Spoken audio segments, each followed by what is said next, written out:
Hi, this episode of The Comics Alternative, one of the most insightful and intelligent comic podcasts out there, is brought to you in part with the support of Patreon pledges from listeners like me, Sal Good Sam.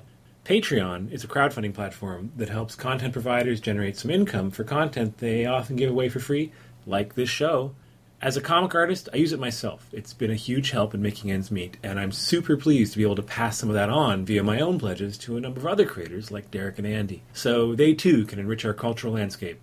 Become a patron of the arts and letters. Pledge today at patreon.com/comicsalternative.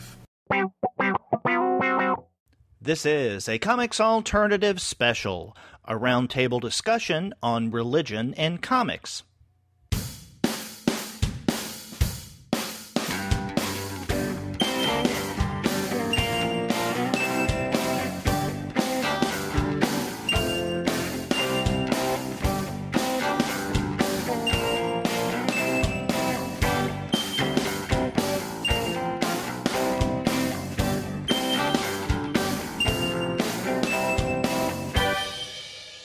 Hello, and welcome to another episode of the Comics Alternative Specials. I'm Derek, and I'm one of the two guys with PhDs talking about comics. And on this episode, we have a roundtable discussion for you guys that is going to include a number of comic scholars whose specialty is religion and comics. But before we get into that discussion, we want to let all of you guys know that this episode of the Comics Alternative is brought to you by the great folks at Discount Comic Book Service. Go to their website, dcbservice.com, for all of your comics pre-ordering needs. There you're going to find all DC, Marvel, Image, and Dark Horse titles at 40% off of the cover price if you pre-order. For all of the other publishers, you'll find that those discounts are 20 to 35% off cover price, and every single month you're going to find some unbelievable specials. Sometimes those specials are at 45% off cover price, sometimes you'll find them at 50% off cover price, but often the discounts can get more impressive than that. For example, in the month of October, you can find Vertigo Bundle number 1 at 75% off of the cover price, and that includes all of their 4 new number 1 issues coming out in a couple of months. You can also find other titles that we highlight regularly on the Comics Alternative, and some we talked about not too long ago. So, for instance, you can find Volume 3 of Bat Manga at 50% off of the cover price. Rocketeer at War, number 1 from IDW at 50% off the cover price. Volume 2 of Transmetropolitan, the hardcover edition, at 50% off of the cover price. Burt Comics number 1, a new title from a new publisher, for us at least, Creature, is at 45% off cover price. And then from Humanoids, something we discussed not too long ago on the preview show, Different Ugliness, Different Madness, and you can get that hardcover at 40% off of the cover price. You can't go wrong no matter what you get at DCB Service because their discounts are always incredible. Go to their website, dcbservice.com, for all of your comics pre-ordering needs. And after you do get your comics there, please be sure to send them an email and tell them that the two guys with PhDs sent you. We have a wonderful conversation coming up. I had the pleasure of talking with Elizabeth Coody, Jeff Brackett, and A. David Lewis about religion and comics. And all three of them have done quite a bit of work in terms of comic studies and the topics of faith, religion, the afterlife, and what have you. So this is a very engaging conversation, and without further ado, let's listen to what we discussed.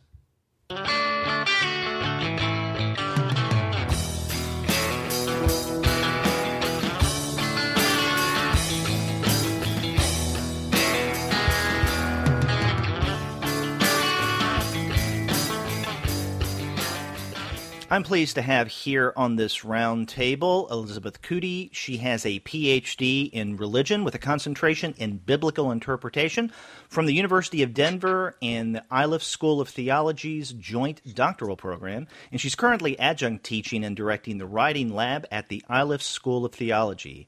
Also joining us are Jeff Brackett. He is an associate professor of religious studies at Ball State University, where he teaches courses on Hinduism, religion, and pop culture, and the ethnography of religion. Now, he's currently working on a book concerning representations of Hindus and Indians in modern comic books.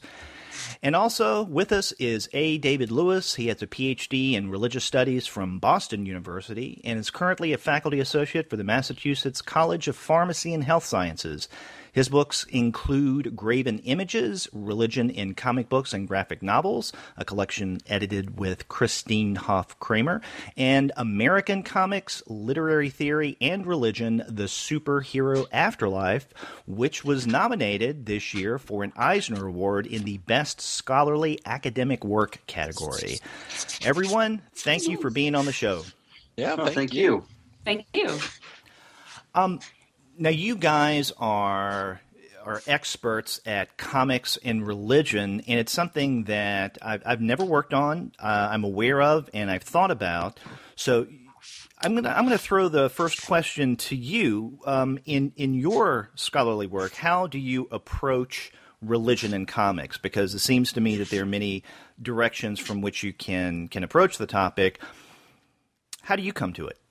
I can, if you folks don't mind me leading off here, I can tell you what my original approach was, or rather, what was the approach that brought me into this more fully. I think I've said to a number of my colleagues that I came to religion rather late. I found religion while I was growing up relatively distasteful, and what I found as I got older is it wasn't religion writ large that I found distasteful. I just didn't mesh with my local religious education.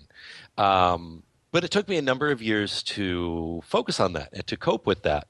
To answer your question, Derek, what brought me to the study of religion was ultimately identifying, as late as my master's program in English literature, that so many of the stories, of the myths, of the lore that I was drawn to, that I was interested in, that I got the greatest analytical return from, really had its origins, had its roots in religious narrative.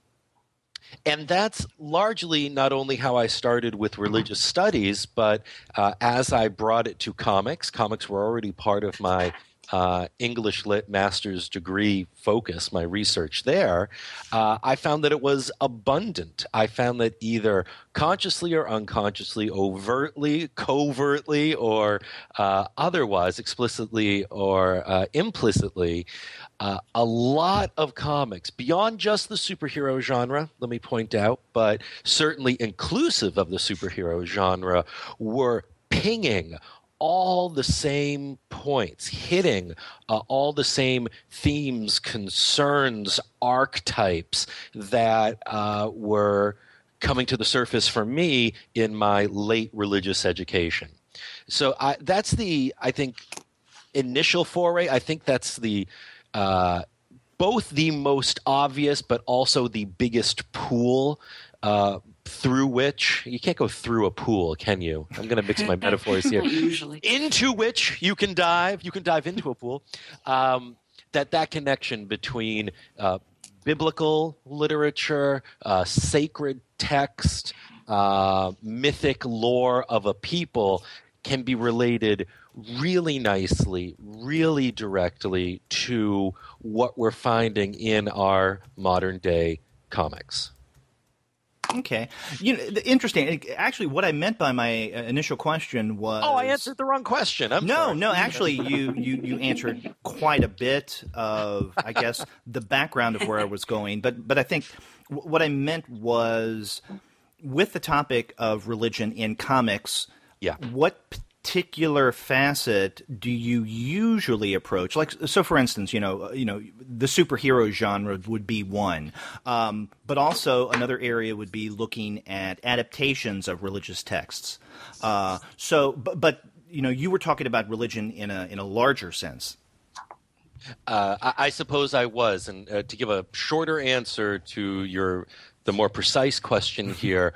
Whereas at one time I was looking at mythic resonance in superhero comics, more and more I'm looking at modern day representations of Islam, particularly the Middle East, in a wide span of genres, superhero included, but also memoir and historical fiction in comics. Okay. Very nice. Mine is a little. I came to comics from the study of the Bible, and so a lot of the comics that I study are.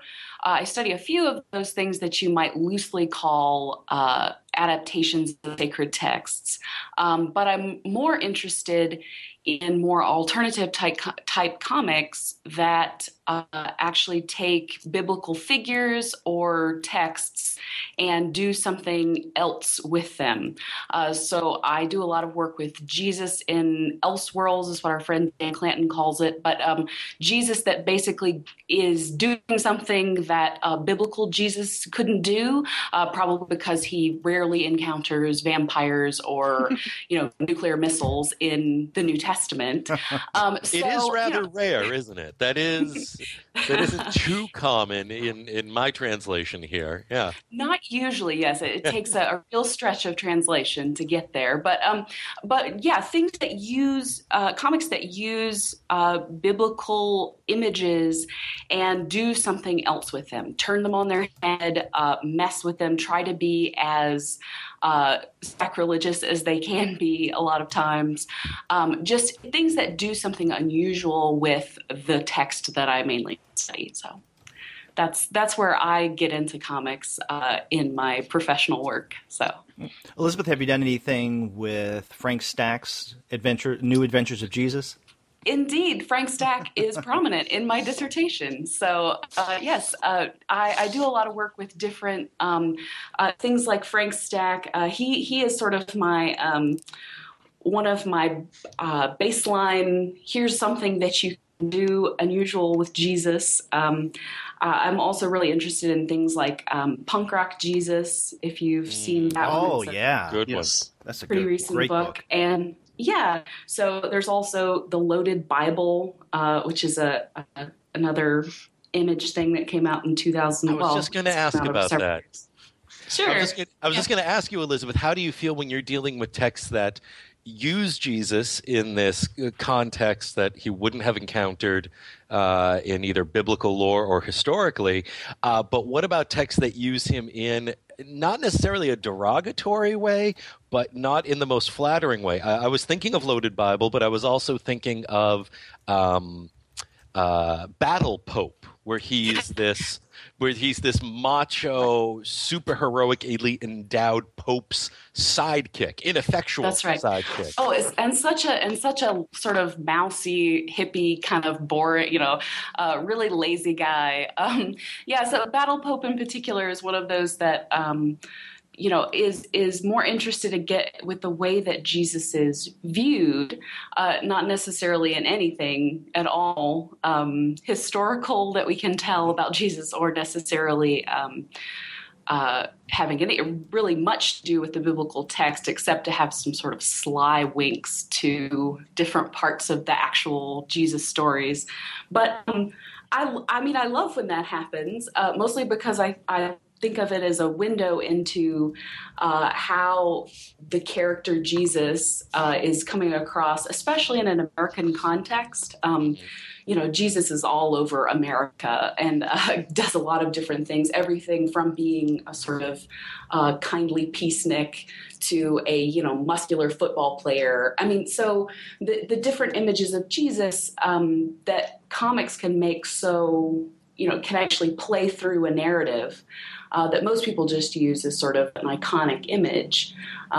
That's why I like working with comics in this way, because they can take that Jesus and, like Frank Stack, for example, sort of plays out, well, what would it be if there was this hippy-dippy Jesus that was hanging out in his time period? And, of course, usually he would probably get thrown in jail for vagrancy, So, what exactly does it mean to have this image? So that's that's most of the work that I do, especially lately, is just around how these images can be played through or inserted into a larger narrative. Okay. Well, Jeff, what about your work on Hinduism? Yeah, I'd say that my foray into comics first came rather recently. So I was watching The Walking Dead, right? And I had no idea that was even based on a comic. So this shows you how recently I got into them. And then I discovered they were comic book form first, and I devoured them. So I read the whole series, and then from You there... you don't mean literally you devoured them, right? No, because then I would We are probably talking be on about brain I'd be on the eaters here. TV set if I were Be devouring appropriate. things like that. So then I was teaching at the time a religion and pop culture course, and saw this as an opportunity to start introducing comics into my teaching. So the way I've come at comics has been largely through introducing students to a new format for approaching religion and pop culture. So I use a wide variety of comics. Your question, though, was more about the Hinduism. So I'm finally getting to the point where I'm seeing how my specialization in terms of my academic training can feed into what I can say about comics. Because my training is not in comic studies, and my training, though, is in contemporary Hindu practice, primarily in a particular part of India. And so now I'm looking at how Hinduism, Indians generally, are represented in a variety of comics. And there's a whole slew of comics that are explicitly Hindu-themed, and I'm looking at a variety of those. To be fair, Jeff, you have come sort of to comic studies with a vengeance. I mean, it's been Yes. Of all the people that we've been talking to and between, and people who are we consider peers. You don't act. You don't seem late to the game by any means, and it's sort of refreshing to have someone who engaged comics late. Who engaged comics maturely in their career. It brings a fresh perspective to those of us who may have always had it either humming in the background or always been trying to integrate it into our research. Well, thanks. And I've appreciated having you. Dave was one of the people I had Skype into my seminar last spring. So I did the seminar, Immersive Learning, 15-credit course on representing religion in comics. And so Dave Skyped in after we had read Ms. Marvel, which is another fantastic series, right?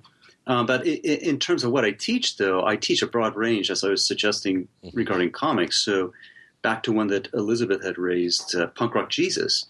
So that I think I've taught that about 5 times now. I use it perhaps differently than Elizabeth does. I use it primarily as a tool for addressing discussions of fundamentalism, religious extremism, religion and politics, and religion and science. Right? So I basically have topical approaches when I'm introducing these in classes.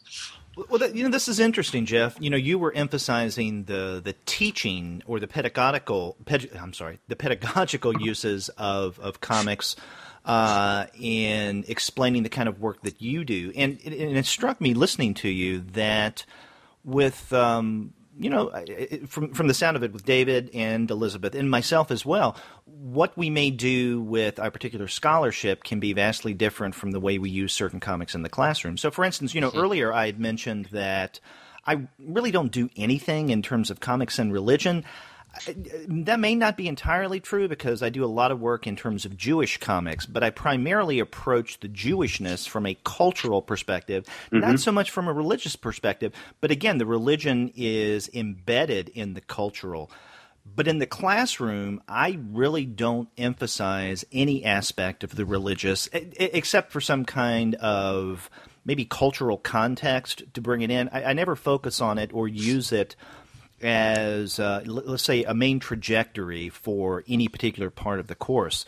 So how are each of you, or those of you in addition to Jeff, able to use comics in discussing any kind of religious topic in the classroom? Yeah, that's a big one. And also, along with that, what are some of the challenges? Because, religion in the classroom yes. can be a sticky topic, as all of you are well aware. Go ahead, Dave. I was just going to say part of the I don't encounter that stickiness in quite the same way because a number of my classes are predicated on religious topics. That is to say, one course that I recently used comics in was a course on Islam in the modern or postmodern novel.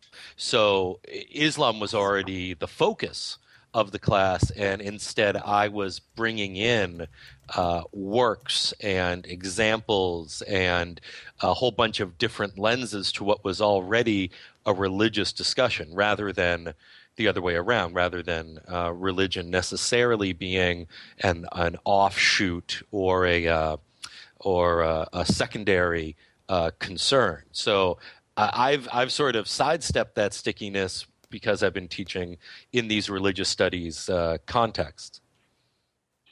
Sure. My context also helps me sidestep the sticky parts of teaching religion. So the School of Theology where I teach is their graduate level students who are all are getting some sort of either master's or PhD degree in religion, some sort of social action kind of degree that we have around peace and justice, or some sort of larger religious focus or a more professional focus around some kind of ministry or something. So the controversy actually comes in a little more strongly when I try to bring in comics. Many of the students here are what we politely call non-traditional students. Mm-hmm. So even if they are all of my students are over 22. You have to have an undergraduate degree before you enter. But a lot of them are much beyond that. And some of them have a sort of generational stigma around comics. You can't teach me something serious with a comic book. When we bring in, the most recent thing that I've done is worked with Mouse with a class. I know that most of the undergrads have probably already read it, but most of the students had never even heard of it before.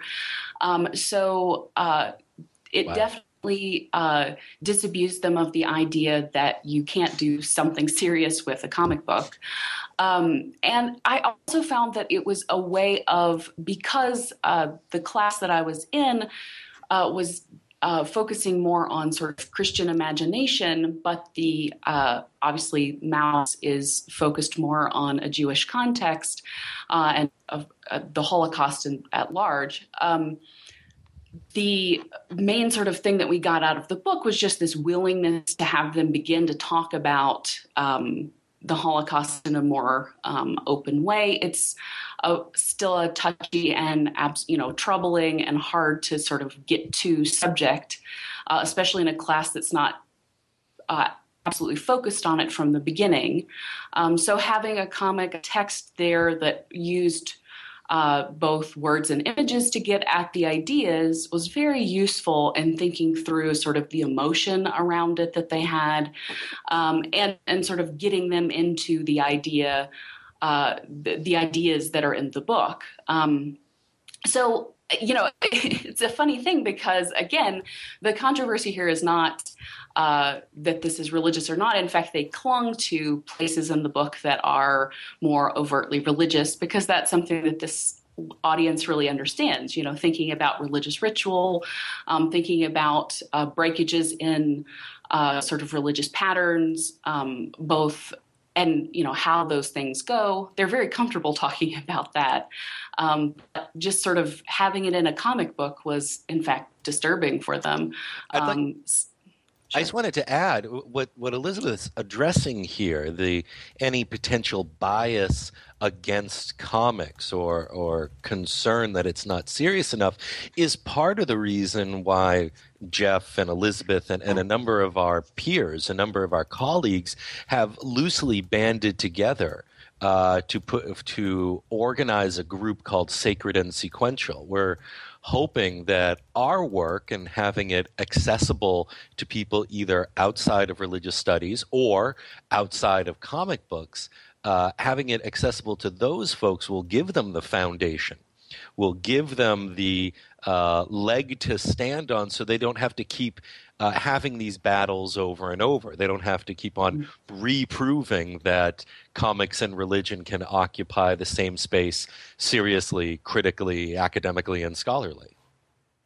Yeah, I would echo a lot of these similar concerns, and I would add that, of course, we're all in different institutional locations, mine quite different than what both Elizabeth and Dave had described. So I'm in a public university, so sort of the battle that I'm fighting is much like Elizabeth said in terms of getting students to overcome the fact that they have some kind of resistance to comics and graphic novels being for little kids or adolescents. So I overcome that. Basically, I start the same way. I start with Mouse 1 and 2 and then Persepolis, and by then they're hooked in lots of different ways.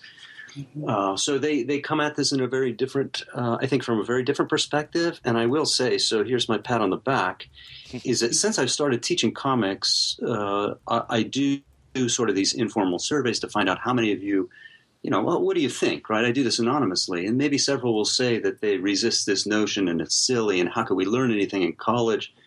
And I do something similar at the end of the class, and 100% of the respondents always have said that not only do they now love comics, they are sharing them with their roommates and friends. So I think that so we're fighting in a sense this stigma with comics, but I think that it doesn't take that long, at least for my students, undergraduates, to begin to appreciate how they can use these in their education. And lots of them will have all kinds of high praise, and they'll say things like, I'm not a real fan of reading. I really wonder, what are you doing in college? But I don't say that in class. But then a lot of them really can say, like, wow, I didn't realize that this could be so serious, right? And so it's really, I think, a transformative experience for them in terms of reimagining what education can be, right? So it's not just religious studies. So anyway, that's a bit of a different institutional location anyway. And institutionally, at least where I am currently, whereas I've taught courses along these lines at Boston University or Tufts University, currently my full-time position has me teaching this material to primarily science and pre-med healthcare students. So they come in with an entirely different bias in terms of looking at the liberal arts or humanities a little askance. The fact that I am delivering comics and religion at many times in the same breath, they have sort of an equal skepticism to them. But again, I'll echo what Jeff said and what Elizabeth was suggesting, that we convert them. Yes. They end up, after very gently prodding them, they end up spreading the gospel of comics, to use a fun metaphor. Yeah, and so I have a piece that will hopefully come out soon that is basically a survey of ways in which a professor who has not incorporated comics into the classroom might consider doing so. And so it's sort of a survey piece of some of the scholarship on religion and comics, and it's not there's not a lot out there yet, so that's part of what we're working on. And suggestions for specific texts. So I give this list. Here are the ones I've used, how I've used them, but it's not an exhaustive list by any means. I want to come back in a way to the question that I asked earlier about the stickiness, or maybe another way of putting it is potentially problematic aspect of using comics in teaching the topic of religion, and again, in a kind of a broader sense. And I'm thinking in terms of my own experience with comics, the times that I have had problems in the classroom where a student is a little uncomfortable with the reading material is when there are depictions of violence and sex, because it's one thing to read about this stuff in prose, but it's something else entirely to see it visualized. So whether it be something that's a little risque. For instance, I've taught a number of times the Hernandez brothers, especially Gilbert Hernandez's work. Sure. And when you're talking about sex and even violence, that can get rather extreme. But even in more mainstream superhero fare with the violence, it can unsettle students. But it would be my assumption that you guys, all of you, have had experiences where students have come to you either in class or outside and said, the depiction of this scene or of this figure or the fact that this is actually represented visually makes me uncomfortable. Is that a safe assumption? I have had that. Have you? Yes. Have you guys as well? Yeah, go ahead. Yeah. Yes, I mean, I think the images that make the students that I've had most uncomfortable really come around the crucifixion, but they are sort of ready for those images in a lot of ways. I mean, nobody expects the crucifixion to be portrayed bloodlessly, but that's where it can also get, I mean, extremely violent and just gory.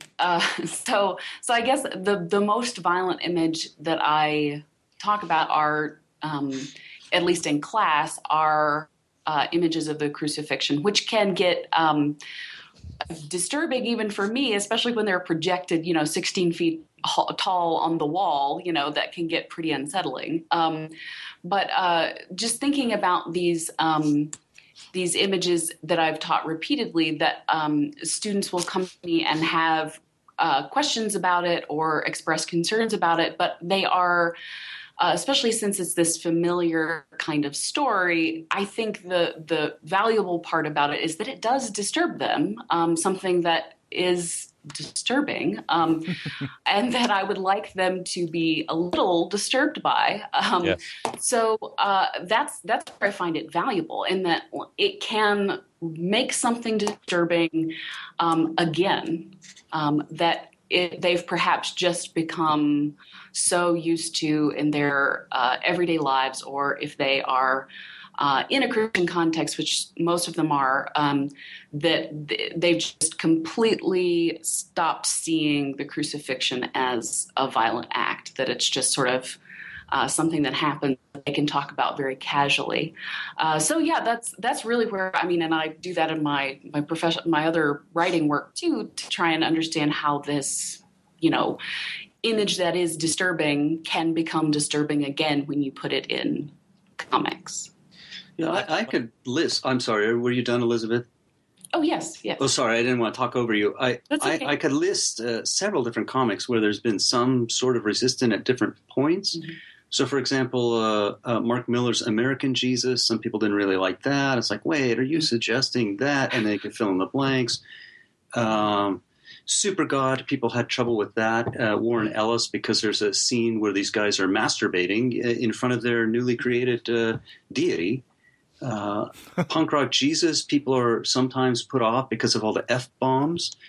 And how could this actually be? And they have other issues beyond that, like depicting someone who might be Jesus in this fashion is a problem. In a larger sense, or just a more general sense, so I just taught Kingdom Come this week, so Mark Waid's superhero comic, where it's filled with religious themes. One of the questions that came away was, I said, look, what would you ask Mark Waid if he were here?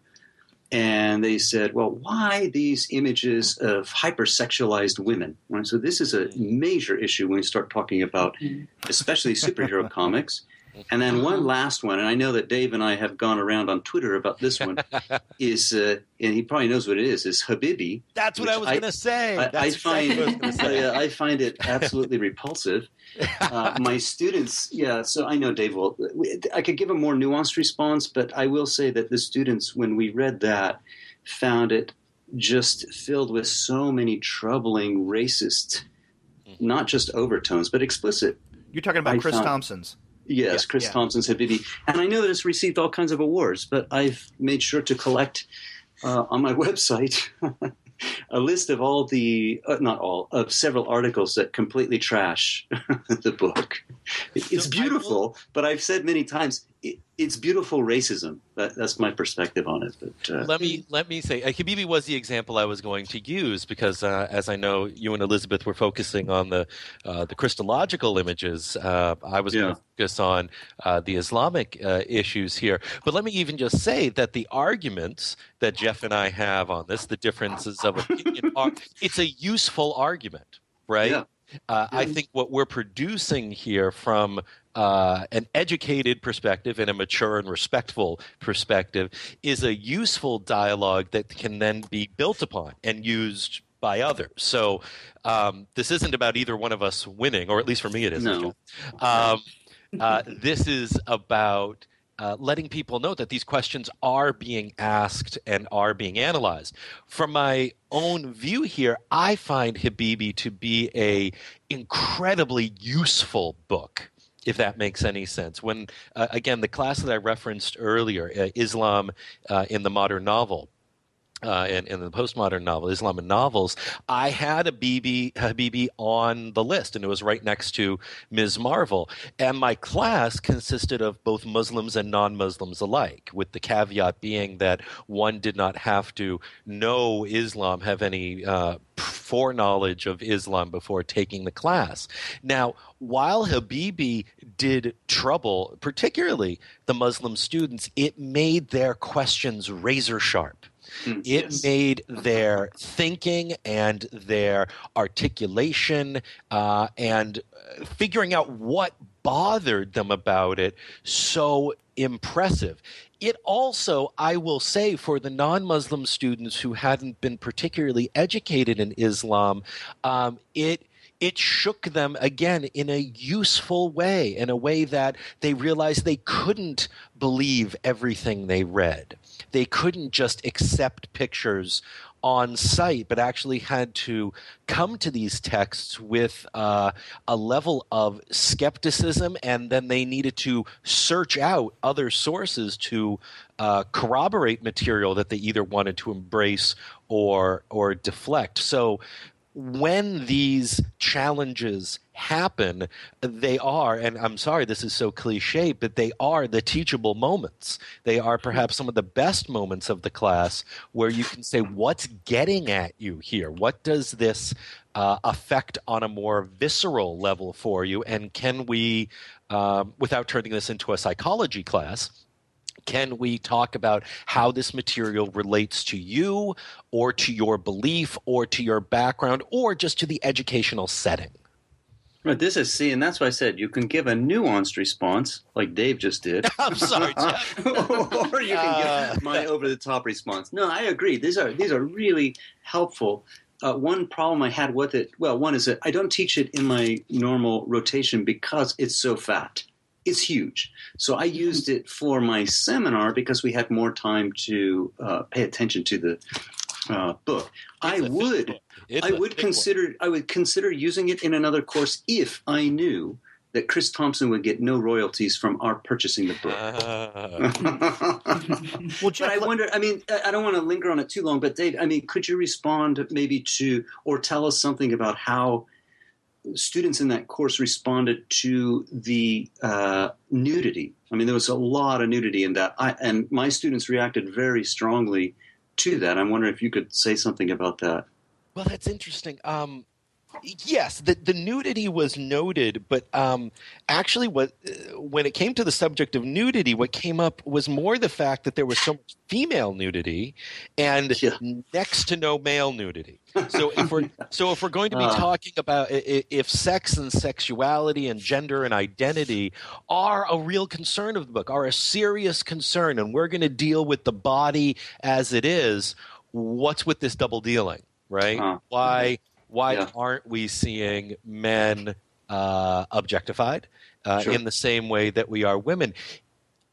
The objections is probably too strong a word here, but the concern that students had more highly with Habibi specifically in the context of my class was that, as I said, a number of them of the students were Muslim, and this was not their Islam. And I'm putting quotes, that it was projecting an Islam that may have been fair, may not have been fair, but did not align with their precepts. And I think, just to segue slightly here, I think one of the most brilliant things that's been done with Ms. Marvel, one of the most brilliant things is how it gives calling it a vague notion of Islam is not fair, but a flexible notion of Islam might be a fairer way to express it. That if one is non-Muslim, great, you can enjoy the character just as she is, or you can enjoy the character in terms of religion. If you are Muslim, you can find your Islam in Ms. Marvel by and large. And I think Habibi didn't offer that opportunity. Yeah. This is interesting. I've never taught Habibi, and in terms of, I guess, the accolades that Thompson has received for that, and maybe I'm being cynical here, but I'm just assuming that this comes from his reputation as the author of Blankets. Yeah, I would think that's part of it. And we also read Blankets, and students loved it, loved it. Yeah.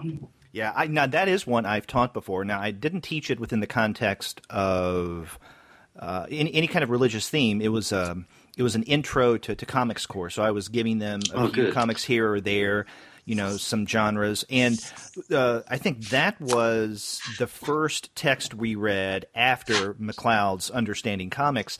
So we read Blankets, and I had the same reaction. The students absolutely went gaga over it, if for no other reason because they could relate to it. Yes. The context and the time is something that they were experiencing themselves, having just recently come to that similar age and to college.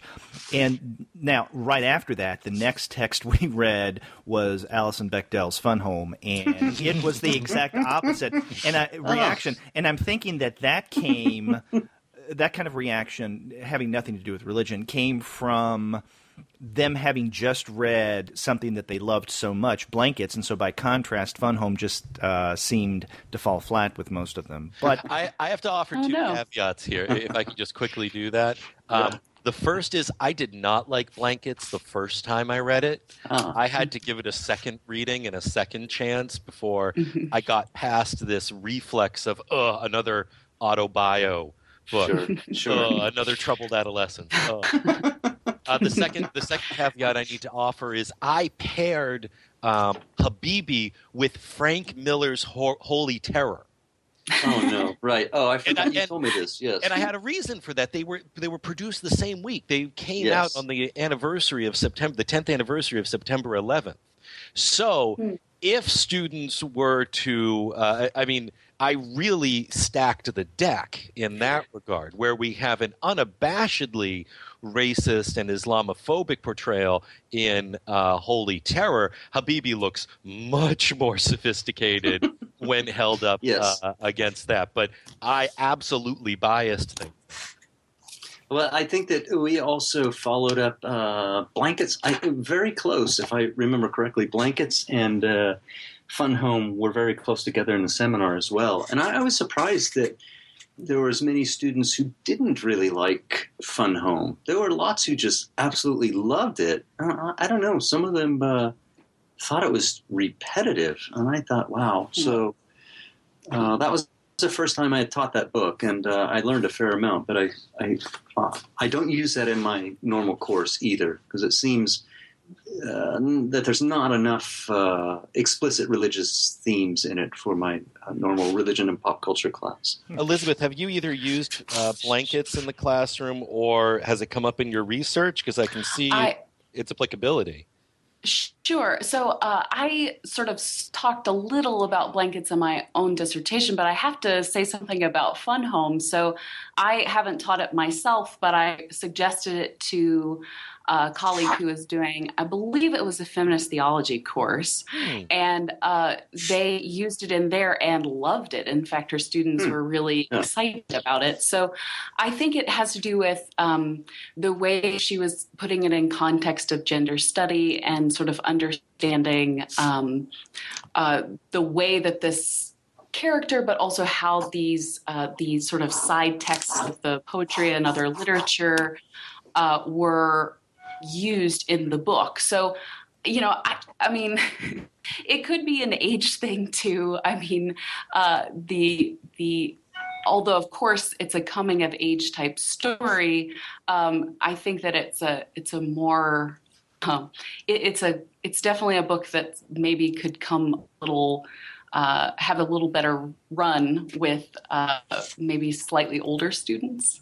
I don't know. Maybe not. We'll see. It was just one class. So hard to have hard to say a trend, really.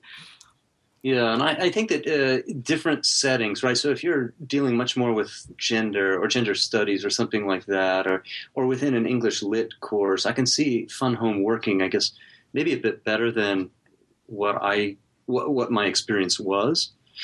So I had all these different ways that I arranged, like what books we were reading. We read 30 different books, so there was a lot of variety there. So lots of them were explicitly religion, but I also knew there were several students in that seminar who had very little experience with comics, and I thought, well, I'm going to throw in at least 5 or 6 that if you've had a course in religion and comics, or just on comics at all, you must have read. So that's why I threw in that and a bunch of others. For better or for worse, the moment that we're in, there is a canon that's sort of that's reluctantly forming, and it's not. We may not ourselves endorse canonicity. We may not want to privilege one author or one set of authors above another. But what Jeff is saying is, if you're going to say, "I know something about religion and comics," if you haven't read Mouse, Persepolis, name a few others, it's going to seem lacking. I mean, so. That's not an endorsement for canonicity, but it's like there's a creeping canonicity happening. Would you both agree? Yes. So if I can name just a few of the ones that I thought, well, you have to have some experience with this, right? So I threw in, American-born Chinese. I wanted to throw in Barefoot Gen, we say, but it's actually Barefoot Gen, just the first volume. So this one's about the Holocaust survivor. I highly recommend it. 10 volumes. Watchmen, 1 volume from Sandman, 1 volume from. Okay, back up, Jeff. I'm going to challenge you on Watchmen. What is the religious significance of Watchmen? No, there isn't any. That's what I was saying. So let me get this clear here, because at first I understood, or I assumed what David was talking about was a de facto canon forming, maybe reluctantly for you guys, in terms of comics and religion. Yeah, but I think, Jeff, you're talking about comic studies as a whole, correct? Right. So that's what I'm saying, that because in that seminar it was 15 credits, and we met together 30 hours a week. So we were doing lots of things other than just reading comics, right? But they were also creating their own comics. So there are lots of other elements to this class. So I had them read like Batman Year One, Batman Dark Knight Returns, right? So there were different things that I thought, you've had a course in comics. You might not ever have another course on comics generally. So here are some that I think that we should explore. Okay. Right? But I had to be careful because, of course, then you can turn that into 30 books just in that and have nothing to do with religion. Yeah, and in fact, the whole idea of canon formation within comic studies is one that we keep coming back to, whether we want to or not, on the Comics Alternative. Yeah. And I mean, that's something that I find very, very problematic. I mean, I have my issues with that. I don't want to go down that rabbit hole for our roundtable, but I mean, it does seem maybe a little more useful if you want to limit the topic to comics and religion, that there are certain texts that seem to rise to the surface that are, I guess, depending on what you want to do with religion. Because again, it comes back to my original question, right? How do you approach it? Because something that we haven't really talked much about, for example, is adaptation. I mean, there's the adaptation of religious figures, which is something that Elizabeth has done quite a bit of work on. But what about the adaptation of text? So, for instance, there's, R. Crumb's Genesis, which is a great example of that. Or going back to Classics Illustrated and the way that they adapt not only stories from the Bible, but other religious narratives. This is something that I'm beginning to work on when I said I'm blending Hindu studies with comic studies, and they're not always explicitly an adaptation of a text. There are some. So the Ramayana, one of the 2 major epics, has been redone lots of different ways. So I'm focusing on that in terms of a text being transformed. Mahabharata is another one. And then there are lots of other ones though that have something just like Krishna. All right? So then you got all this other stuff. So that's something that I'm exploring, but perhaps not as much in terms of adaptations of one particular text as maybe Elizabeth has come across.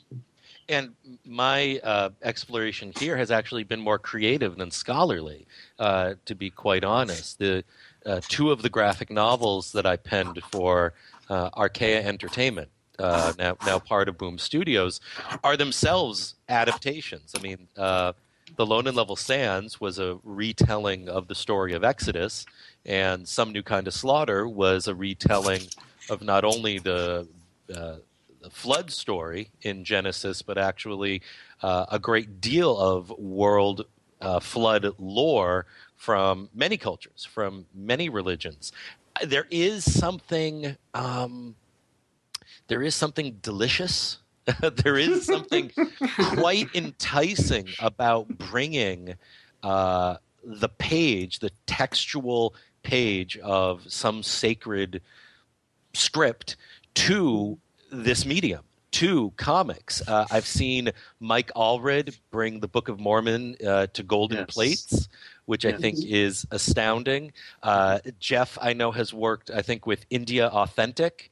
My colleague Saurav Mahapatra has brought a number of the Hindu godly stories to that. And right now Grant Morrison is doing his own riff of that with 18 Days. Am I correct about that? This is one of my main entry points into all of this, because he's paired, of course, with Deepak Chopra, and there are lots of connections that I'm hoping to point out, and maybe that others have not pointed out. So I'm looking for a different angle on all of this. One of the things that I find really interesting when texts are adapted in the way that you're talking about, that they are at least trying in some way to model themselves after the sacred text, whatever it is how the art of comics makes obvious the act of translation that's going on, whether we're talking about literal translation of words, or if we're talking about the images that people have in their minds of different characters or settings, the translation that goes on between culture and different points in history.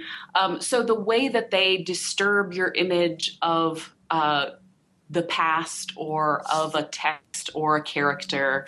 I'm really most interested when they try to go as straight as possible, how it's just an impossible task. So, that in other words, the most enjoyable ones to me are the ones that sort of take it in stride and say, clearly this is not the Bible, but this is something this is as Bible as I can get.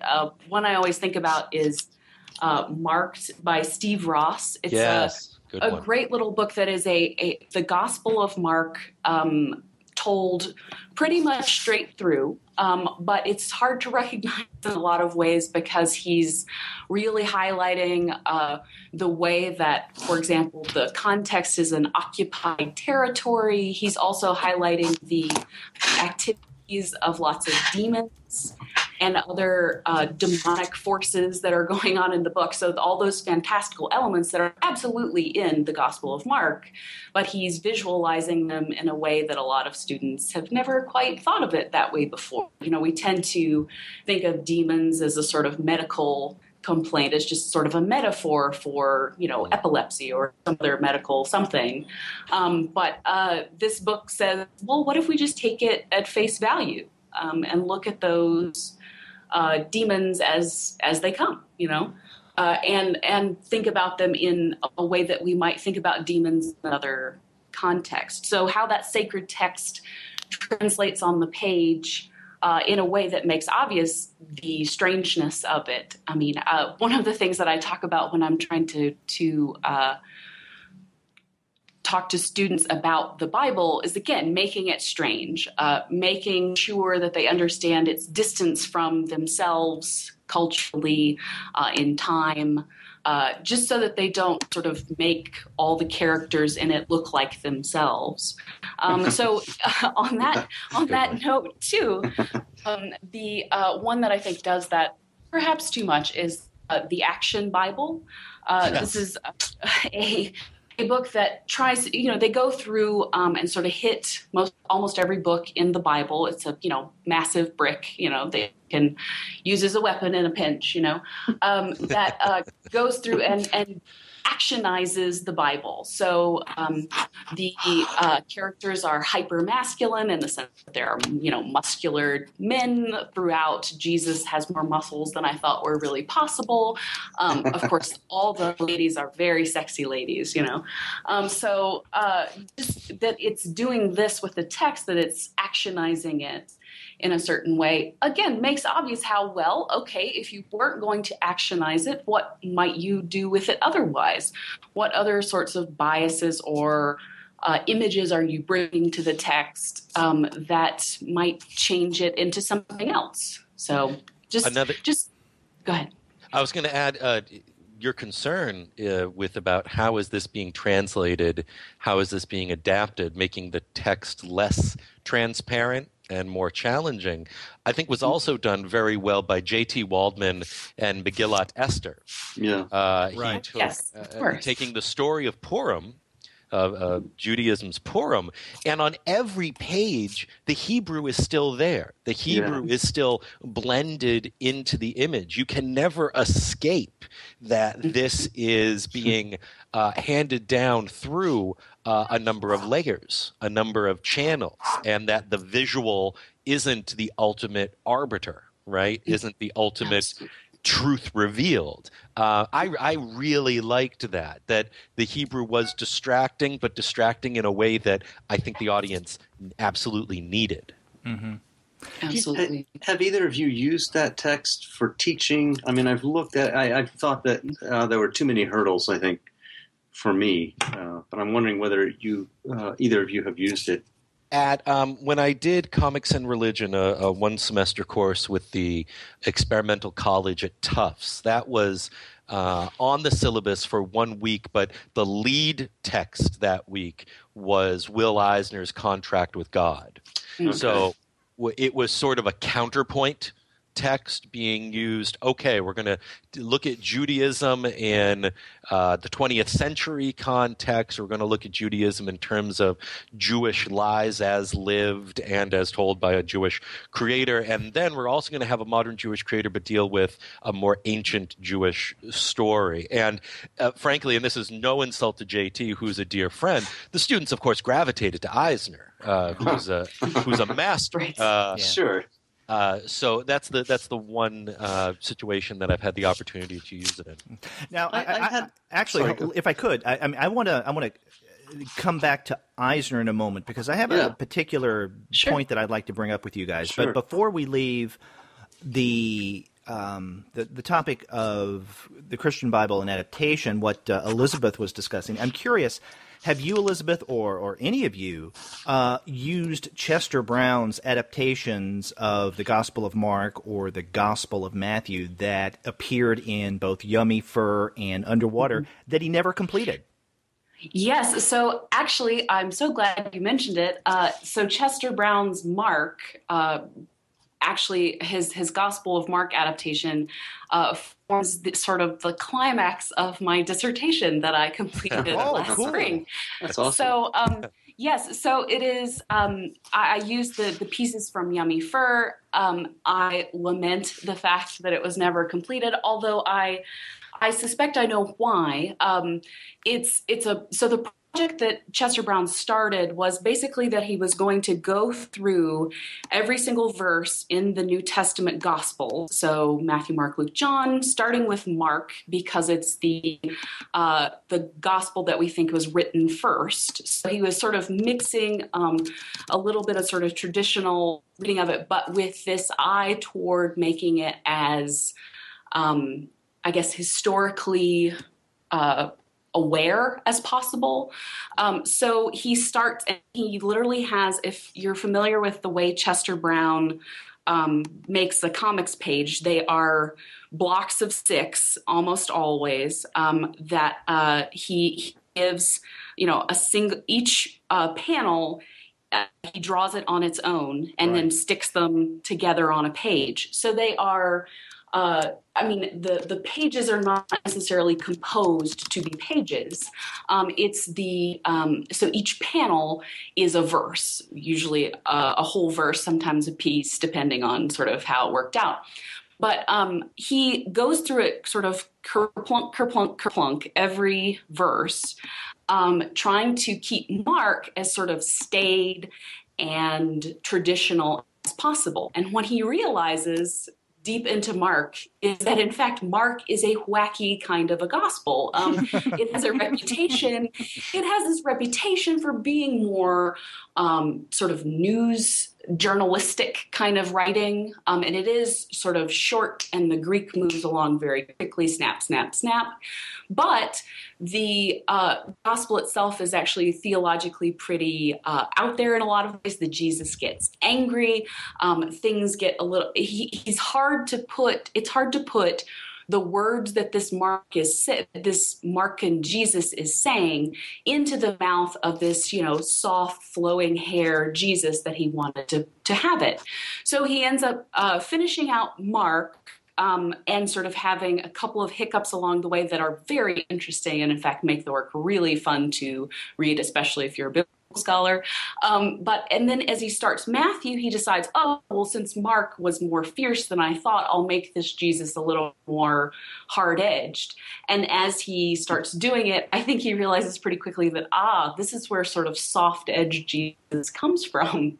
So, he has this craggy sort of long-nosed Jesus that he thinks is going to be the sort of angry Jesus of Mark, but it turns out it's the more slightly softer edged Jesus of most of Matthew. So, I think that's part of the reason that he gave up about halfway through Matthew, because it was just like, I've started my premise with the wrong assumptions here.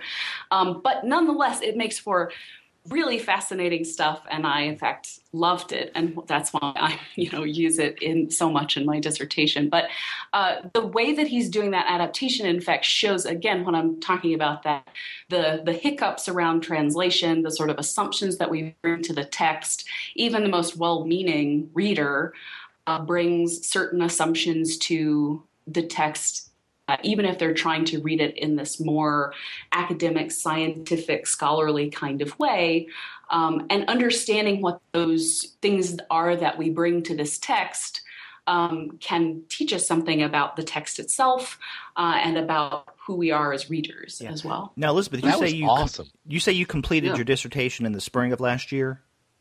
So actually this spring, 2015. Yes. Oh, okay. Well, the reason I'm asking is I'm sure that you're aware of Brian Evison's book, Ed versus Yummy Fur. Absolutely, yes. Yeah. I saw a lot of it in the book. Because I was going to say, if it was last spring... Derek, please do tell us about said text. Yeah, no, because if you had completed it last year, then the timing of Evanson's book would have been unfortunate for you. But Evanson does deal with the Gospel of Mark, because he doesn't really go into Matthew because it was underwater. But the subtitle of Ed versus Yummy Fur basically says it all about what this short book is about.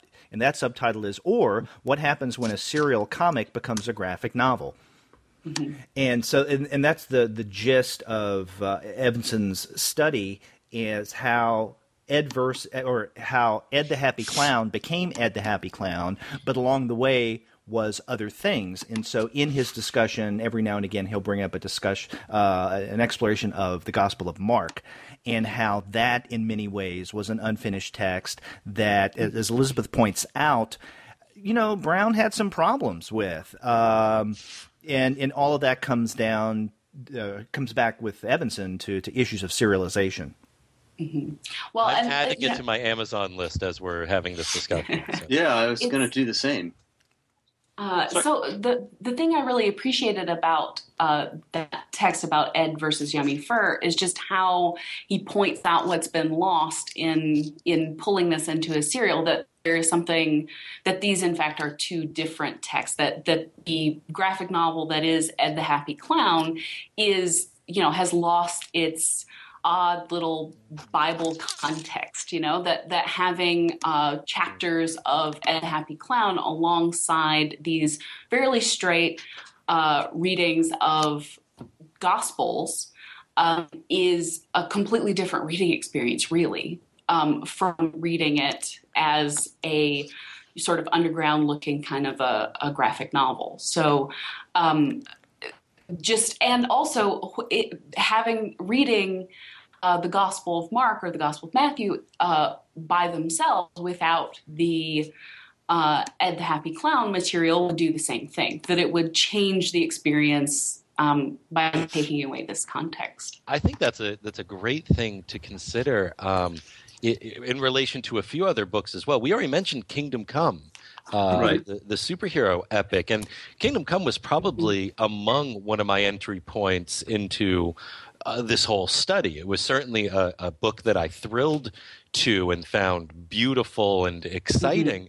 But I've come to realize in retrospect, I still hold it in high esteem, that I must have read it in an entirely different way as a complete graphic novel than as a monthly prestige format series.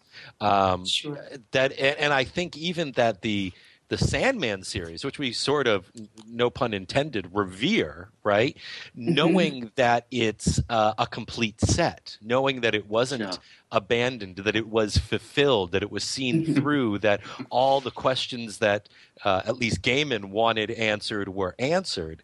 I think that's part of the seriality to most comics, not all, of course, that gets overlooked, but is so relatable when it comes to religious texts, that the Gospels were not always lined up next to each other and in the order that they are. The Quran, certainly. The recitations did not come out in the order that they are published. So I think we have a similar effect going on that's worth re-exploring. I want to come back to, I said a moment ago I wanted to come back to the mentioning of Eisner. And oh, yeah. And here is, I don't know if I'm pushing back a little on the use of certain texts that focus on the religious aspect, but perhaps I am.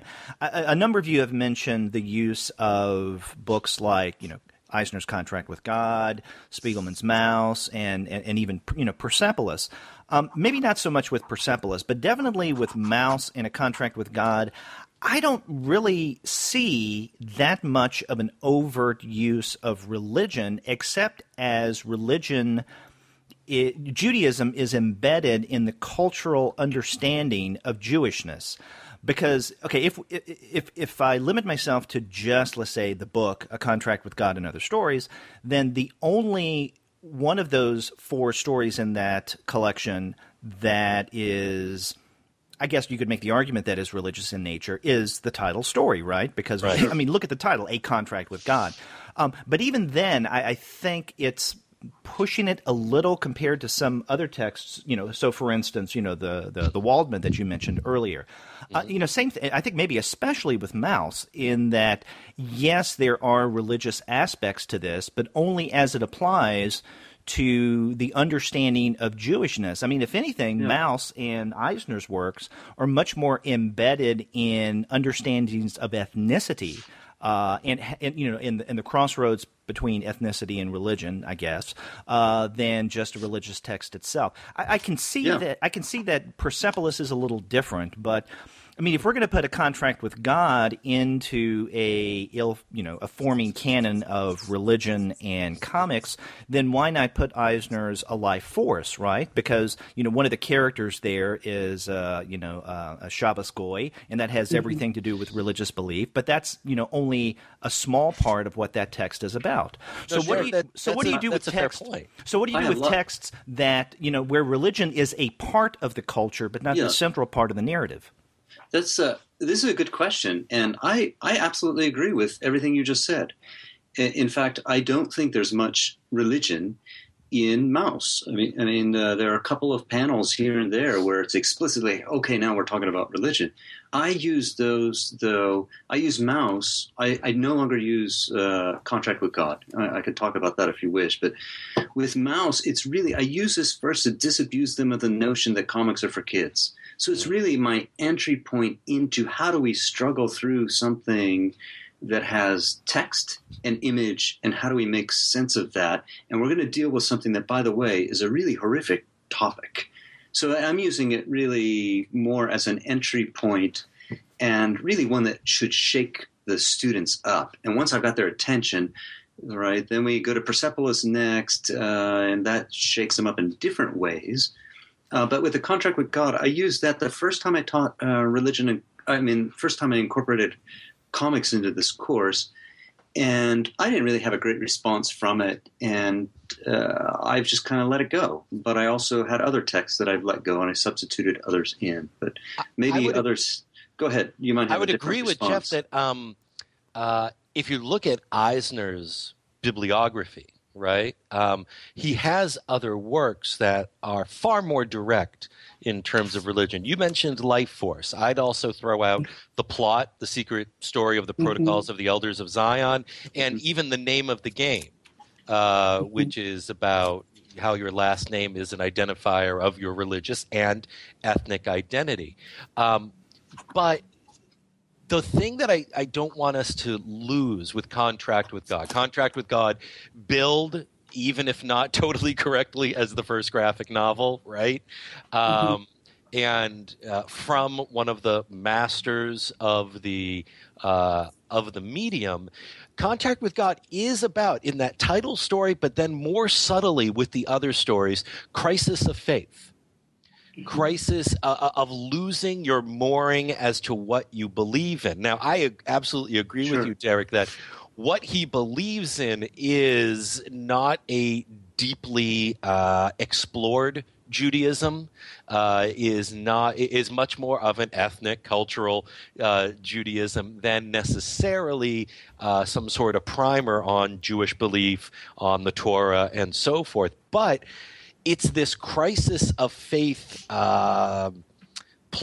It's this man versus himself, right, as one of the major 6 plots that I think is so effective, and that I think maybe is what I found being teased in superhero comics, right? It's not a crisis of faith in God, but a crisis of faith in the mutant genome. I don't know, or in Johnny Storm's ability to flame on anymore, or Spider-Man walking away from his costume. It's this element that I think really speaks well to an audience that, again, as Jeff suggested, that you're trying to hook in, that you're trying to get to see this on other levels. Functionally, Contract with God works. Content-wise, I agree. There could be better selections. Yeah, maybe the story. I like the way that you described it. That the story, Contract with God, as opposed to the book, maybe, is all about a crisis of faith, which I think gets at the heart of what that story is attempting to do. One of the many things it's attempting to do. Now, with the other stories in the collection, I'm not as convinced. I mean, there's Kukeline at the very end, which does deal with a loss of some kind of faith, but it's not so much a religious faith as it is one in a more general sense of personal identity and maybe even ethnicity, if we want to throw that in. And it's curious that, rightly or wrongly wrongly really billed as the first graphic novel. There's nothing really novelistic about it. That's a story cycle, or what I've called a graphic cycle more than anything. But the other stories don't really fit as well in terms of the religious aspect of the Contract with God. And that's why I threw that question out there, because the crossroads of ethnicity and religion can complicate things in interesting ways. I mean, I'm looking over on my bookshelf now, and I see the first 2 volumes of Barry Deutsch's Hearville books. And the third one is going to be coming out, I think, later this year. Now, it does deal with an Orthodox Jewish girl and her family. I mean, that's the context. But I really wouldn't include – I don't know if you guys are familiar with this series. I wouldn't include those as religious texts, even though religion, in terms of Orthodox Jewish faith, sits as a background. I mean, is it a backdrop to the story? Unless I'm not remembering correctly, because it's been a while since I've read those first 2 books, the religious aspect really doesn't come into play. It's just there as a context. You could say, sure. I think we could say similar things even about Persepolis. I don't think Persepolis has a ton about religion explicitly. I think a lot of it is implicit, and one of the reasons I use it is to debunk sort of these Orientalist notions of, the other being, well, Muslims are all fill in the blank, or Iranians are all fill in the blank. And so trying to complicate their notions of other parts of the world. So it's another way that I bring in topics. And of course this is also my section on Islam, though. So I'm trying to situate it and say, by the way, if you really want to understand this text in terms of Islam, then you need to know this other stuff. But so I think that some of them that don't have a ton of religion can still be effectively used. I think, but again, I'm talking about it in terms of teaching, not necessarily scholarship. And with the teaching, it depends on how one is constructing a course and how it fits into the entire course, the curriculum, et cetera. So there are lots of other issues. I hesitate, too, to sort of limit us on what, as religious scholars or religious studies people, we can use in our different pieces of work. I think most of what you're talking about here is one aspect of that relationship between religion and comics that I call religion in comics. So, in other words, that's the places where things are more explicit.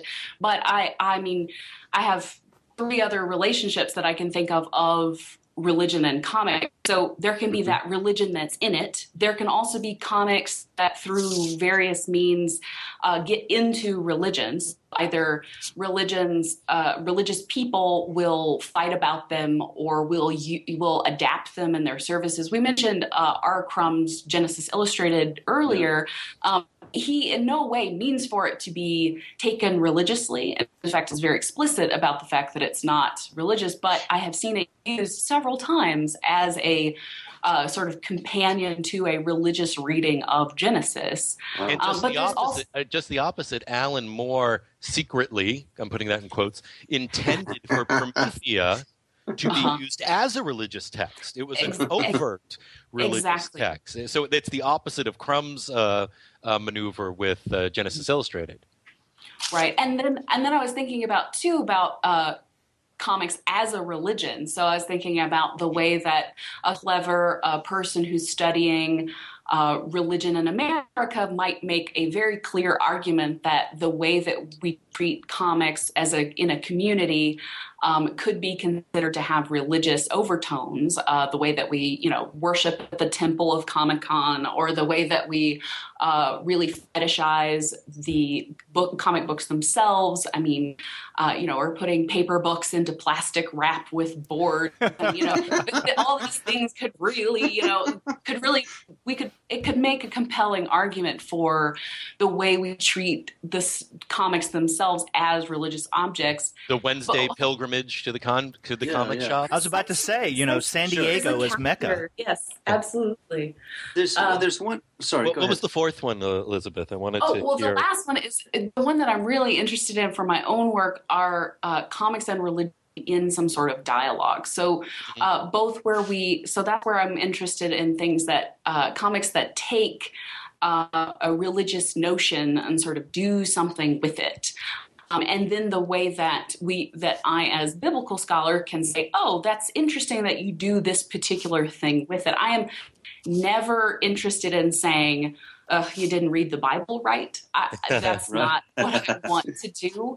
I'm really more interested in starting a conversation around what this religious is. I mean, in particular with my work, Jesus, but there are lots of other religious images that make their way into comics of all kinds. So I'm really interested in that sort of back and forth. Where in those 4 designations, Elizabeth, would you place? And this is another thing that occurred to me with Eisner, the fact that there's been a lot of discussion about the Jewish heritage of the superhero industry. Spider-Man may not be overtly Jewish, Superman may not be overtly Jewish, Batman may not be overtly Jewish, but all their creators were. And Eisner as this sort of pivot point of here is a Jewish creator doing what we will identify as, and I understand the caveats there, a Jewish work. I think there is a temptation to find, either a Muslim creator, a Christian creator, or a Jewish creator doing work that is not identifiably religious and still categorizing them by their own practice, by their own background. Where do you see that falling into your categorical system? Well, I think If at all. that so the way that my categories really has more to do with what the study is of. So I could see those, especially just taking Contract with God as an example.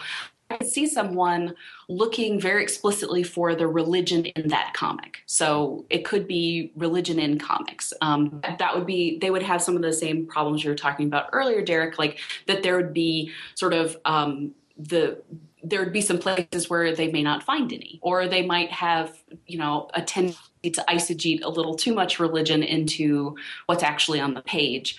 But one might also study this as, I think that what you're talking about when thinking about creators, I'm really open to this conversation really, is that religion in comics and dialogue, that there are certainly some elements that crop up over and over again in superhero comics that feel like they might come from a Jewish heritage, that I think is appropriate to start the search for.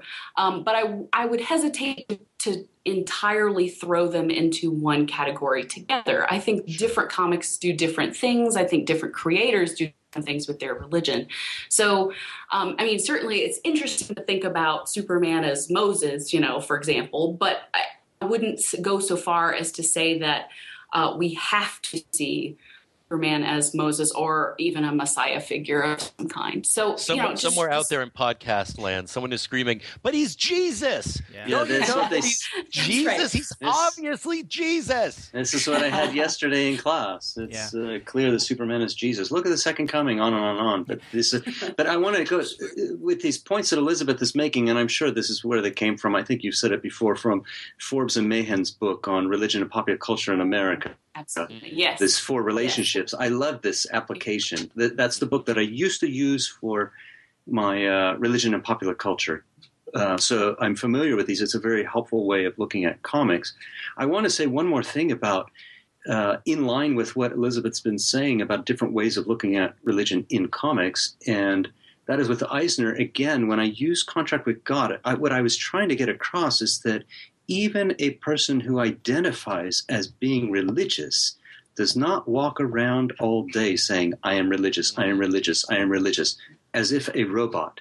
And I was trying to emphasize that people live as whatever their religious identity is out in the world and assume many different personas or roles.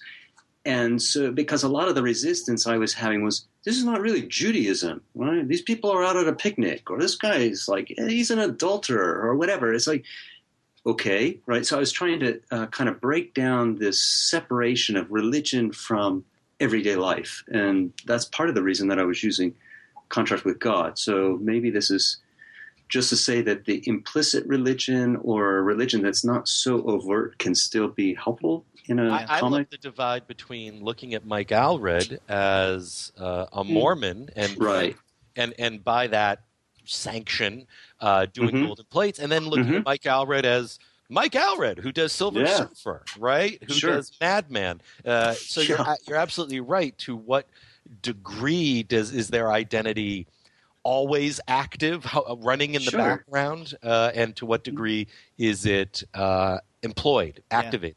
Now, this is interesting because these are some of the exact same questions that I've dealt with, not so much in terms of religion and narrative, comics and otherwise, but when it comes to ethnicity. So, for instance, I do a lot of work in Jewish literature, not just Jewish comics. So, how do you define Jewish literature, or in a broader sense, Jewish cultural production? Does it have to have a quote-unquote Jewish element to it? And how do you define that? That can get extremely fuzzy and problematic. And what do you do with a narrative that, at least on the surface, has everything to do about a particular ethnic community or identity, but the creator himself or herself is not that? And a great example of that is John Updike's Henry Beck stories, that if you didn't know that Updike was definitely not Jewish, you would read the Beck narratives and think, okay, this is someone in line with authors such as Philip Roth and Bernard Malamud. It interestingly complicates issues. Or what do you do with someone, let's say, like coming back to comments, an Allred, who may have a particular background, faith, And when they write, it has nothing to do with their subject position in that sense. And so do you define that as, let's say, a Mormon text, even though it has nothing to do with Mormonism? Yeah, this is a question that comes up, and I'm sorry, I'm laughing not at you. I'm laughing at this issue. It is fun, right? The point that we ask this question at some point, is this art that we're considering, is it Christian art, or is it art that happens to be made by a Christian? Right? This is one of the questions that comes up in another text that I use, and I think it lines up with some of what you're suggesting here, Derek, about how do we identify Jewishness within these narratives or in other instances. If I can offer a quick anecdote here, when I was marketing Lone and Level Sands, my adaptation of Exodus, when I was marketing it to bookstores around the country, I took it to a Judaica shop in Brookline, Massachusetts. And I said, look, this is the book of Exodus as told from the perspective of the Egyptian royal family. And would you stock it on your shelves next to Mouse and next to Shalom of Man? And the question that the clerk asked me at the time has stuck with me ever since then. This is a book that got nominated for a Glyph Award about African American and black characters and concern, because there's no Caucasian in ancient Egypt to hang. And you know, I am Caucasian, but that was beside the point, which I loved. So the clerk at the store says, "Well, maybe. Let me ask you, is the book Jewish?" And I stood there so perplexed, because this was before I had converted to Islam. So I was raised Jewish, had a bar mitzvah. My parents are Jewish. So I was still a card-carrying member of the Jewish tribe at the time. And maybe by some people's definition still am. But I didn't know how to define, is this book Jewish? It hasn't had a circumcision. It hasn't had a bar mitzvah. It can't speak Hebrew. It definitely rests on Saturdays. Was it kosher? Well, yeah. Does it have a Jewish mother? Come on. Right, but it was the story of Exodus from the Old Testament, and I just blinked there, blink, looking at the clerk, going, I guess it is. I had no, and ultimately they didn't stock it. But in that moment, I saw the concerns that I was going to have to be dealing with from the scholarly side years down the line. You know, we've been talking about this issue as it applies to Jewish religion. I would guess that, well, no, I know that the same thing, the same interesting questions come up when you're dealing with Catholicism. And that reminds me of a text that, you know, one of the earliest, if we want to call it, graphic novels or graphic memoirs. And I'm wondering if any of you have used it, and that is Justin Green's Binky Brown Meets the Holy Virgin Mary. I've read it and recommended it to students, but I've not taught it. Ditto. Same here. One of those sticky issues, huh? So to speak. It seemed that the students who were rebelling against their own Catholicism loved it and spread it to other students in similar situations, but no one else was interested. To be fair, I have seen it used. I'm reading the Graphic Medicine Manifesto. This is from a group called Graphic Medicine, advocating for the use of comics in medical humanities and for the training of doctors and for understanding patients and conditions. And they do use Binky Brown and his podcast audiences, brace yourself, and his radiating penis fingers as a case study for OCD and delusionment. So it has been put to excellent academic use. I imagine we will use it at some point, our collective subfield here, but I can understand the initial apprehension at diving in there. It's not going to be used in a university in the Midwest, which is where I teach. Yeah. Okay. Well, from the horse's mouth. Yeah. Now, another question I have for you guys, and this is either in the classroom or in terms of your own scholarship. Have you dealt with comics and religion in terms of propaganda? And in particular, I'm thinking of Jack Chick's tracts. And then also something I think is even more interesting, and that is the Spire Christian comics out of Archie. I mean, those are all fascinating. And have you done anything with them? And if so, what? Yeah, I have not, but I would be divulging too much about my own past if I were to go into detail as to why. But I'll just say that even when I put together bibliographies about comics one might consider using, I never mention Chick's work. Interesting. Well, Yeah. Well, I have. I mean, the only time I've ever really used Jack Chick is as a cautionary tale in public lecture kind of things. Like you may have seen these tracks before, but they, all people who deal with religion in comics form don't do it in this hate speech kind of way. For full disclosure, I am not me personally, but certainly my type is completely has gone to hell several times in different Jack Chick comics. So just so you know. But yeah, female biblical scholar alone has definitely wandered into fiery flames several times in Jack Chick comics. So I use them again as sort of this, yes, you may have seen this, and certainly tracks are a thing that I need to deal with when talking about sort of what you may have seen, how you may have seen comics used in religion.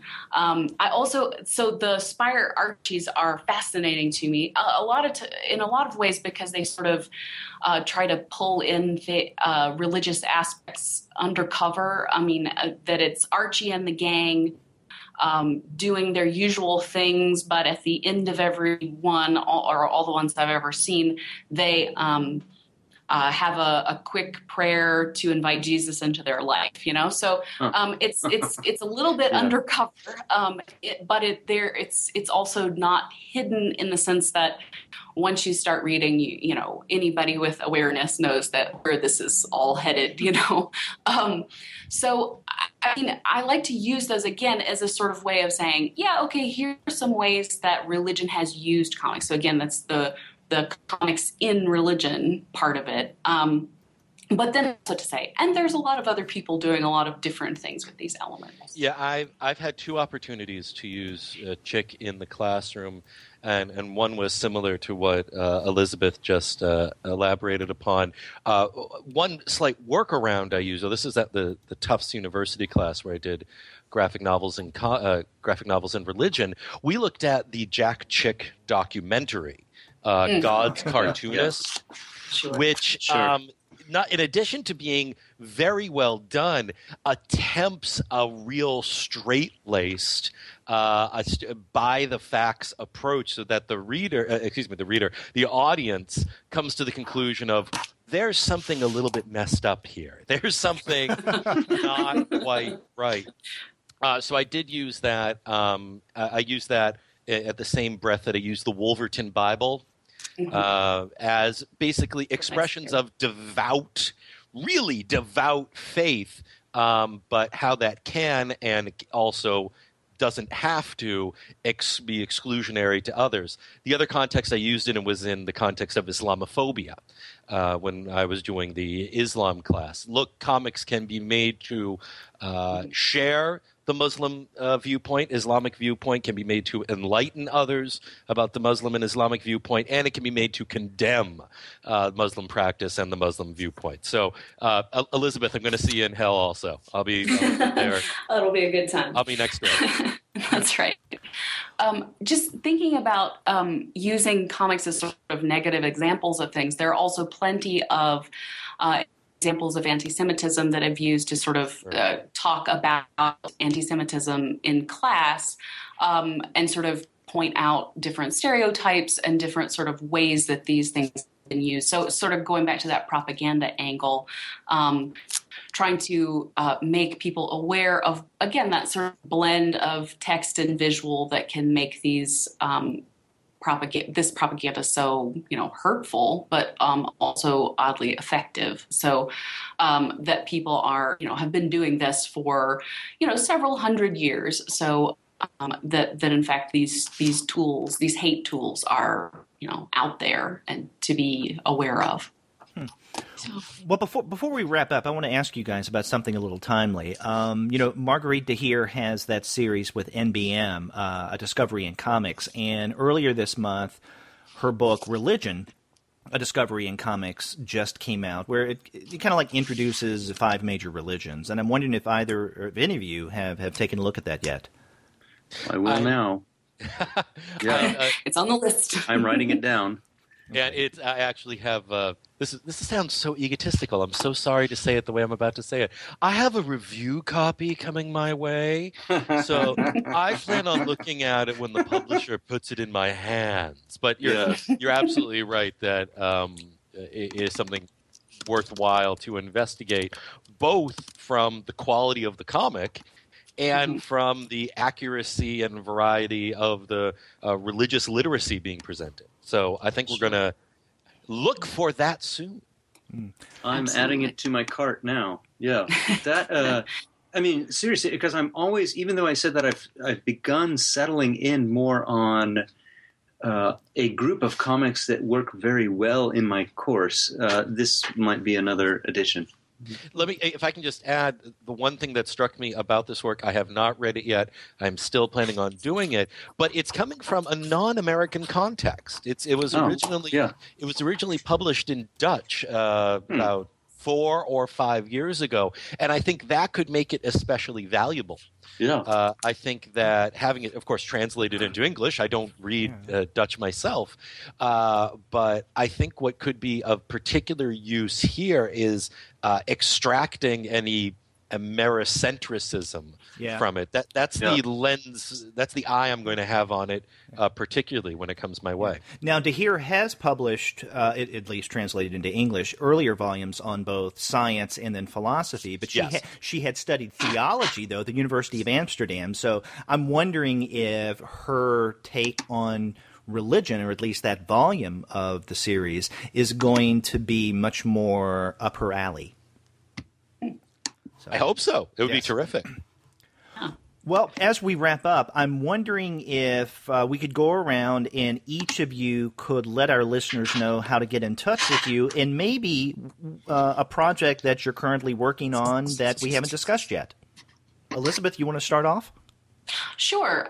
So everyone can contact me through Twitter, I think is the best way. So I'm at eCoody, which is ECOODY. So you can always DM me or just at me, and I will get back to you. I also have a profile on academia.edu where you can see some of the projects that I've been working on to put take religion and comics and put them together in various ways, so you can read on the things I've been doing. And right now, as a fresh PhD, I'm still working on taking that dissertation and putting it into some sort of form that perhaps will interest a publisher. So that's the one where I talk about the scandal of the cross and how comics can help us sort of reimagine it in a way that makes it that takes into account its violence. So that's what I'm working on right now in my spare time. Jeff, why don't you? Sure. People can contact me on Twitter as well. It's an Indian name, but I'll say it's ARREYJB. So ARREYJB. You can find me on Twitter. Another place where I have a lot of information about myself anyway is my website. It's jeffreymbrackett.com. So M like Michael. And there I have a lot of information about that seminar that I taught on religion and comics. I also have another project on there, which is a translation of a novel. It's originally in Marathi, which is similar to Hindi. And I tweeted the translation. So I did it in the original, so the Devanagari script that looks like Sanskrit. I tweeted that, and then I tweeted my translation. So I have all of that as well on my website. So that's one project. The other project is working on representations of Hindus and Hinduism in modern comics.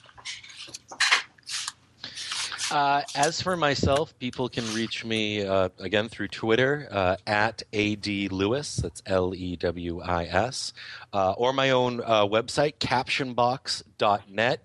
The two main things I would pitch, both immediately and forthcoming.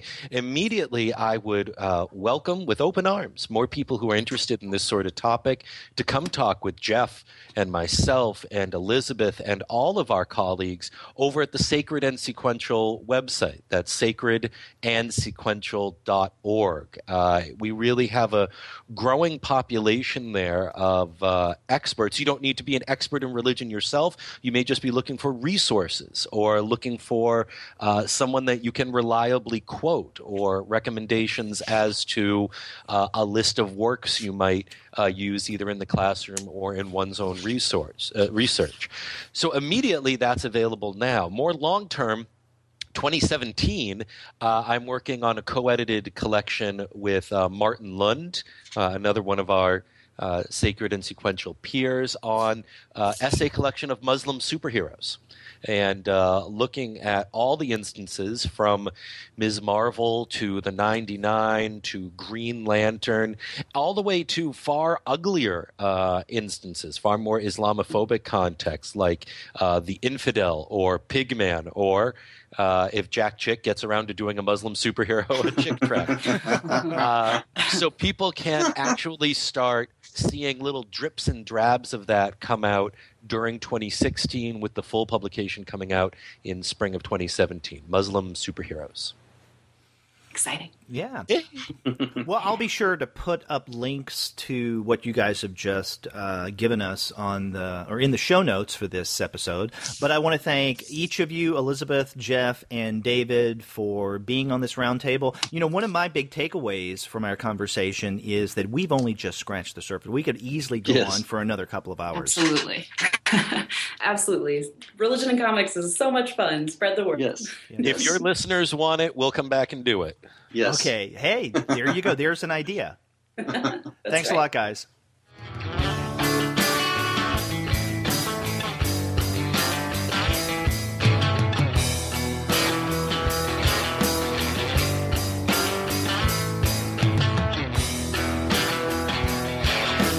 So there you have it, our roundtable discussion on comics and religion.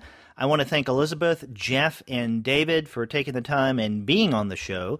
And as we were pointing out at the very tail end of that conversation, there definitely was a lot to discuss. And I think we could easily get together and do another similar roundtable for the future. And if great comics are in your future, then you would do well to go to the website of our sponsor, and that is Discount Comic Book Service. If you go to dcbservice.com, then you can pre-order some incredible comics there at unbelievable savings. Or if you want to check out some of the titles that we were discussing on this roundtable, then go to the sister company of our sponsor, and that is In Stock Trades. So right now, if you go to InStockTrades.com and search for Sandman, you'll find that the trade paperback Sandman volumes are at 45% off of the cover price. So instead of paying $19.99, you'll only pay $10.99. Or Kingdom Come, the trade paperback, is also at 45% off of the cover price. So don't pay $19.99. Pay $9.89. You can also find American Jesus, volume number 1 trade paperback at 45% off. So don't pay that $9.99. Pay $5.49. And we also discussed Punk Rock Jesus. The deluxe edition is at 45% off of the cover price at In Stock Trades. So you wouldn't pay $39.99. You would only pay $21.99. Again, whether it's InStockTrades.com or DCBService.com, you can't go wrong by getting your comics through those guys.